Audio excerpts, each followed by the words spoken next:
Hey, welcome back to Rolling Stone Acres.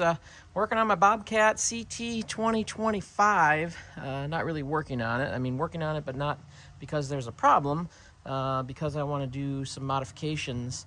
And one thing that I've been wanting to do since I bought the tractor is there's no good way to tie down a chain or chains to the front of this when I put it on my trailer. When I hauled it home, I actually went around here, which I didn't really care for. I mean, yes, you can do it, but I just didn't feel super confident in that.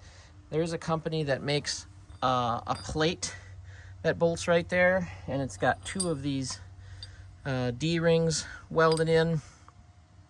Not super expensive, but I think it would require probably some longer bolts.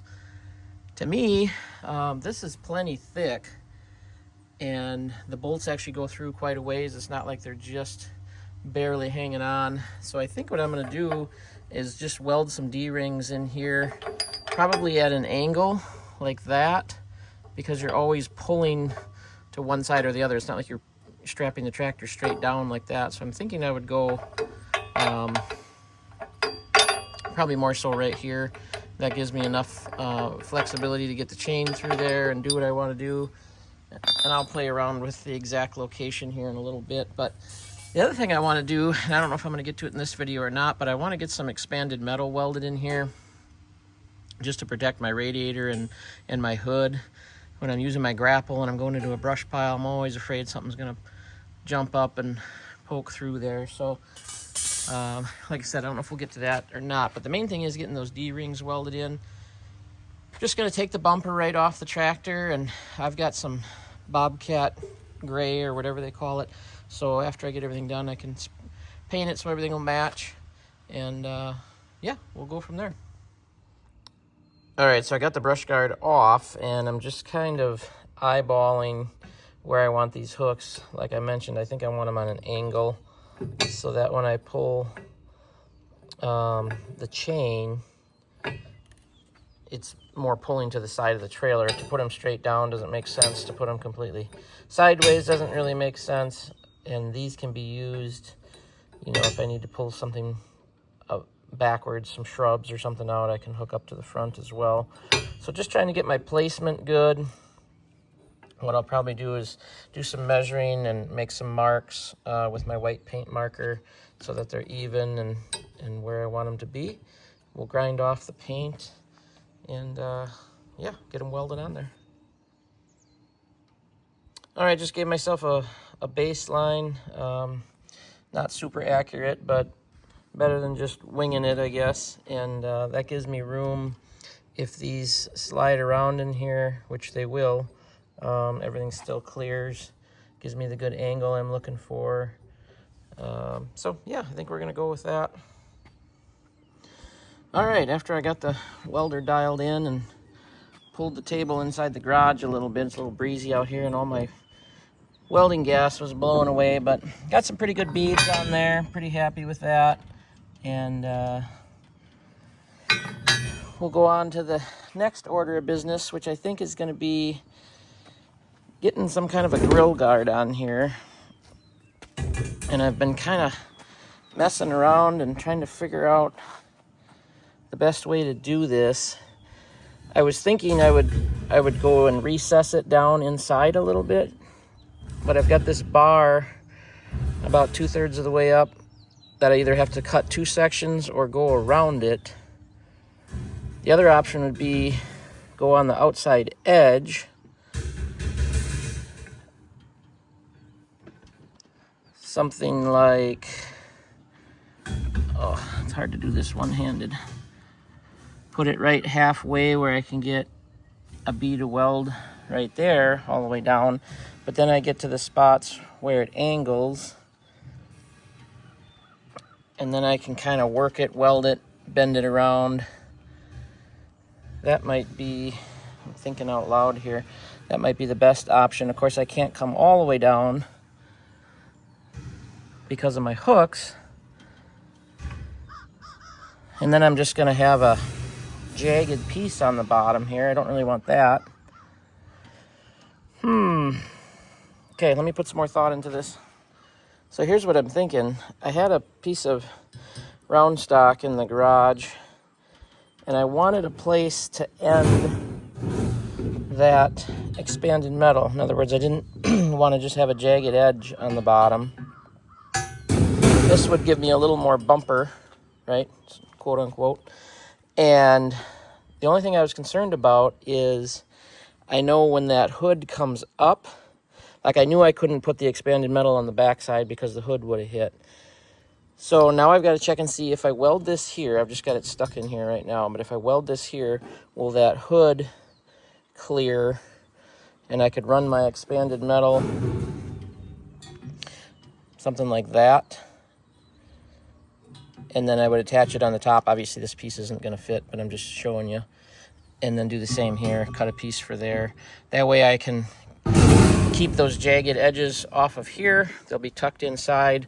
They'll have a spot to go to for each one, give it a little more aesthetically pleasing look, I guess, instead of just a big chunk over the top. So let me just mock it up there once, make sure that hood's gonna clear, and we'll go from there. All right, I got it just temporarily bolted on there, and it looks, it is really, really close, but it does clear. Now the only thing that's crossing my mind is if I only come down this far, what's to keep a stick from going up there? I'm down as low as, pretty much as low as I can go before we get into this angle. You know, I could come all the way down to like here with it if I do some notching on this pipe to get it to fit, which that's an option, don't get me wrong. Probably overthinking it, but that's what I do. All right, did some test fitting, got this tacked into place. I decided to go with this option rather than try to lower it into the curve here. That little spot right there, if something were to go through, it's actually not gonna go through the grate part. It would actually hit right here. And I don't do a lot of brush work anyway. If I was working in the woods every day, cutting firewood or something, that would be different. But I've got, you know, basically all field on my property. If I were to go help a friend or storm damage or something like that, I'll just have to be careful. So it's tacked in. Let me get it welded, and then we can start fitting the pieces in here for the expanded metal. Okay, got that on there. I'm not going to zoom in on those welds because they're not nearly as nice as those ones. But I'll do some measuring. We'll get our pieces fit for our expanded metal. We'll have to grind some more paint off and basically just tack those in. Do some paint. We should be golden. All right, got the pieces cut and fitted. I was marking these to see where I needed to grind, so I'm not grinding off all the paint, and then I realized I wanted to use a different piece because the cutoff wheel cuts it a lot cleaner than the plasma cutter did.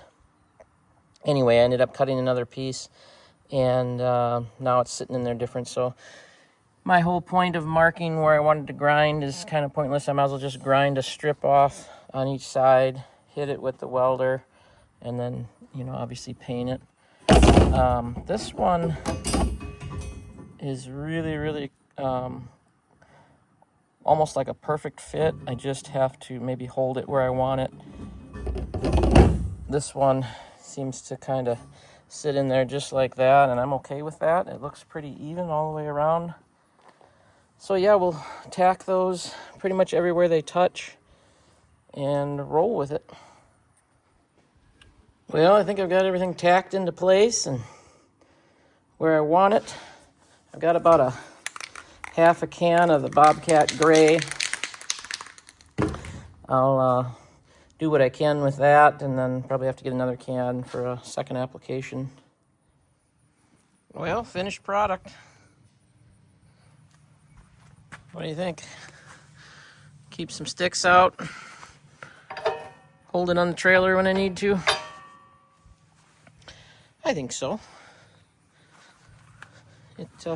It's. I never realized how funny this looked until I was looking at it without the loader. When the loader's down, you don't really notice it, but when the loader's up, and yes, I have a safety in there so loader doesn't fall on my head. There's probably 2 of you that were losing your minds because you thought I was working under a loader. But, yeah, I think it'll do the trick. There's other companies that make them that actually have side protectors too. But I don't need to get that crazy, I don't think.